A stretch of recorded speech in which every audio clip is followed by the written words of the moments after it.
Live in LA, it is Sizzle. Adam ALDAMA, what is up? How you doing? Man, it's so good to finally meet you. You too, Thanks for Jay. Coming down. I know it's only the beginning. We got one party coming up, man. We got IES coming up in the fall. Man, give us a little bit of background. How'd you get into music? Your parents' record collection or what? Well, that's part of it. My dad, he's always had a big CD and record collection, and then my grandmother, she got me into music and singing in church. So started in church. Amazing. Who were the first artists that really did it for you? It just blew your mind. Michael Jackson and George Michael. Oh man, gotta have faith. Gotta have faith. Gotta have faith. That's right. That's incredible stuff. Now, when you started to write your own material, what was that process like? As far as, okay, I went from doing the covers, singing Michael Jackson and George Michael, but now I'm out on my own. Started with poetry in middle school. And then from poetry, it pursued on into more melodic form. So I just kept it going from there. And then, yeah, I did my first album. My first album was a test run. Okay. Sold 1,000 copies local in Sacramento.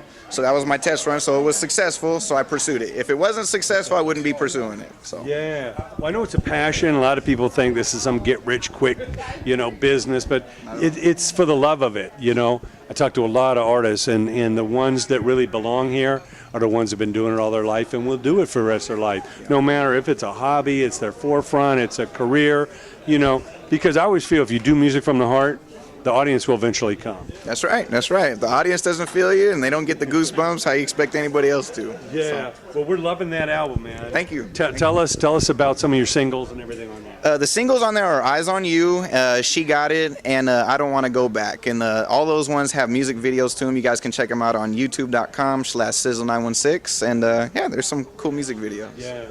Well, like I say, we're real passionate about this pop business, and in that the majors are kind of twiddling their thumbs right now, man. We're coming in hard with Wanna Party. We're going to get some great artists like Sizzle out there.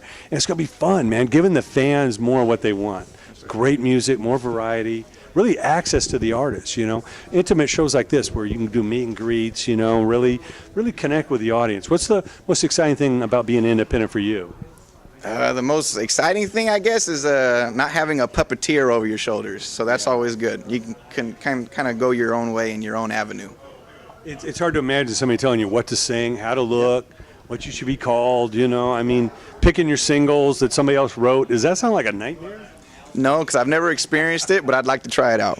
Well, it is a nightmare because I love what you do from the heart, man. Now, what tips can you give to those coming up, like young singers, young songwriters? What do you tell them? I've worked with kids before. I used to run an after-school recording class, and I've always told the kids, if you're going to go out and perform, just go out there and give it your all because you never know who's watching. So just go out there and give it 110%.